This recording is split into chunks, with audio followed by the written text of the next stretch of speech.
Okay, so today I'm going to be debunking the myth that big government is needed or helps during a natural disaster. Now, for those of you who don't know, I'm actually here in New York City. During Hurricane Sandy, I lost power for about a week, maybe a little more. It's not a big deal. I was perfectly fine. Everything's okay. But that's one of the reasons I haven't been posting videos for a while. So, during Hurricane Sandy, I had no power, so I was looking for information on Twitter. Now, the reason I use Twitter is because you could actually follow people that aren't like retards. And on my Facebook page, all my friends were just whining and bitching about all the stupid fucking shit that's going on in their lives. So Twitter for the win. But among the news stories that I was actually looking for, the ones that would actually give me important information, I from time to time would see stories of, Sandy proves that we need big government, yada yada yada. So that's what I'm going to address. Now, FEMA is actually given a lot of credit during disasters like Hurricane Sandy, and I remember the articles are saying, "Oh, what would we do without FEMA? Oh, it's so amazing," and this actually ignores the fact that FEMA puts a lot of people in danger. You see, FEMA gives people what we call federal flood insurance, and this is basically a non-market-based insurance plan to cover people on the coast. The reason people on the coast couldn't get flood insurance is because they lived on the coast and no private insurer would cover them. Now, one of the unintended consequences of this, or intended consequences, I don't fucking know what they were thinking, was or is the fact that more people live on the coast today than they did before FEMA. And if you look at pictures of Miami or New York or California, you'll see that more people live on the beach today than they did before because they have an unnatural incentive to live on the beach. Now, there's no greater example of this working out in reality than former Vice President Al Gore. You see, Al Gore is probably more famous for fucking global warming than he is for being the vice president. And Al Gore, in his movie and in his book, talks about the rising sea level. So when Al Gore moved out to California to start his fucking own news network, where did he build his house? Beachfront property in Montecito, California, which is east of Santa Barbara. Now, why would Al Gore, who knows sea level is going to rise, or at least believes sea level is going to rise and potentially damage his property, put his property there? Now, there's two reasons. Either one, global warming is this horrible hoax invented by Al Gore and the liberals and all this nonsense. Or two, he realizes that he's not going to have to pay or face any consequences if his home is damaged. You see, Al Gore is getting all the benefits from living on the coast. It's a beautiful property, I assume. I mean, he has invited me over. It's fucking, there's a lot of benefits to living on the coast. It's really nice. But he's not going to pay any of the consequences because that risk is apportioned to the taxpayers because I guarantee you he has federal flood insurance. You see, federal flood insurance not only puts people in danger, it also transfers wealth from poor inland people to richer fucking coastal people. So, by definition, if FEMA helps the people that they insure or put in danger, as I call it, then they are net even if they don't waste any money in the process. Okay, so I want to move on to Mayor Bloomberg. Mayor Bloomberg's approval rating during Hurricane Sandy actually went up to about 70%. It didn't go as high as Cuomo or Christie's approval rating because he had that whole marathon disaster, where he tried to divert generators and gasoline to the fucking marathon when people didn't have power in their fucking houses or gasoline in their cars.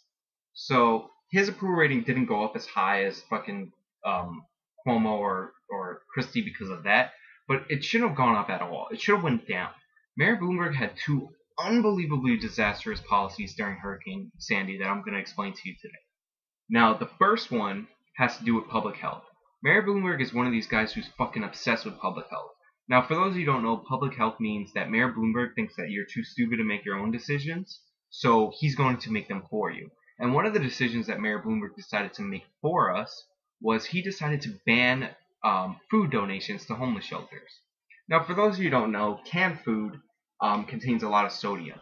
Now, Mayor Bloomberg was very concerned about this, so he decided to not allow any food donations because he couldn't verify the nutritional value of the food that you were donating. Remember, these are supposed to be donated to homeless shelters, people who want to eat. Now, he did allow donating money because he's, merciful, and he allowed us to donate money, but this policy actually turned out to be a complete disaster during Hurricane Sandy. You see, canned food is usually donated because it's storable, so you could store a lot for in case of an emergency like Hurricane Sandy. But during the hurricane, our infrastructure was damaged. So all the money that these shelters had to go out and buy food was actually useless because there wasn't a lot of food available at the grocery store. You basically had to go with what you had because trucks weren't making deliveries, grocery stores didn't even have power, so they weren't opening. So what ended up happening is if you lost your home or if you went to a shelter or a fucking New York City food truck, because we have food trucks, you were turned away. Or after a while, you were turned away because they just ran out of food. Because you weren't allowed to donate fucking food to them. This policy was... I can't believe that this shit is not being reported more. But this policy was unbelievably disastrous for the people of New York. The other policy that Mayor Bloomberg decided to institute might sound good to a lot of you until I explain to you what the problem is. You see, there was a lot of traffic going into New York City or going into Manhattan because of the mass transit system's horrible, so it was flooded and it was disastrous. So in an effort to reduce traffic, Mayor Bloomberg penned an executive order that basically said that you had to carpool. So you weren't allowed in the city unless you had, or in New York City, unless you had 3 or more people in your car. Now this might sound great to a lot of you. You might say, oh well, this will reduce the amount of cars on the road. It will ease traffic. But here's the problem. How do you enforce a carpooling law or a carpooling order? Answer. You see, the NYPD was actually blocking off 2 of the 3 lanes of the highway, and I have a video to show you of this. So basically you're seeing the traffic jam that resulted from Mayor Bloomberg's carpooling executive order. Now, as you can see on your screen, there's 2 perfectly good lanes being blocked off by the NYPD, and every time they stop a car to turn him around, like they're doing to this white car right here, because he doesn't have enough people in his car, they delay traffic even more. Now, what is the purpose of consolidating all 3 lanes into 1 lane when you're doing a carpooling act? Doesn't that kind of defeat the purpose? If you had 1 person in every car over 3 lanes, isn't that the same thing as having 3 people in every car in 1 lane? Like, this is the problem that people don't realize, that even if something sounds nice and logical, the enforcement of it, like, is never thought of. Like, we never think about this kind of shit when we support an executive order. Just look, they're turning another car around right there. Look, it's perfectly natural to want the government to help people out through a disaster. And for those people who paid into federal flood insurance, although it's a bad system that incentivizes them to live on the coast, I think that they should be reimbursed for their property damage. Now, a lot of you are going to say, what about the private power companies?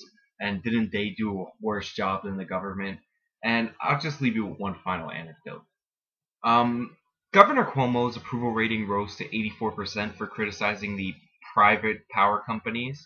And he criticized LIPER in particular. LIPER is a Long Island-based power company. Now, an interesting fact about LIPER and most power companies is that they're GSEs, government-sponsored entities. And in fact, the majority of the board of LIPER is appointed by the New York State Legislature. And the majority of those appointed by the fucking New York State government are appointed directly by Andrew Cuomo, the governor. If you're going to make the claim that it's necessary or Sandy proves that it's necessary, you better come prepared, because I didn't have power for a week, and I had nothing better to do than to look up all these stories. So in closing, I'll just leave you with my favorite Hurricane Sandy meme. Bye, guys.